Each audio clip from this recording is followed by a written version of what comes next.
नमस्कार कटक लाइव रे एक सचेतनशील वीडियो मु प्रस्तुत करुच्ची आपण मान को कही रखिया चाहूँगी खास करके सब मो कटकर सब गृहिणी मान को कही रखिया चाहूँगी आपण जदि मोबाइल फोन यूज करुँच ताहले को रोषे घरे आदौ करंतु नाही। आपण तो आगु शुणी थे जे पेट्रोल पंप रे मोबाइल फोन यूज करने मना एमती एक घटना आगु को आसी जे मोबाइल फोन को आपण रोषे घरे व्यवहार करंतु नाही।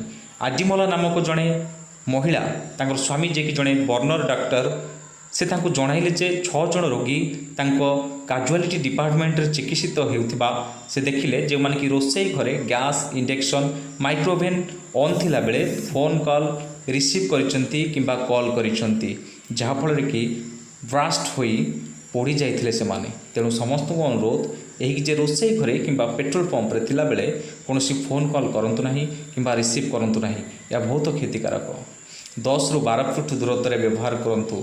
आपणक पारिवारिक एवं जिते भी बंधु संबद्ध व्यक्ति अछंती एही वीडियोटी को ताकू शेयर करंतु ताकू जणाई दियंतु सेमानक जीवन आपणक पई बंची जाई पारे।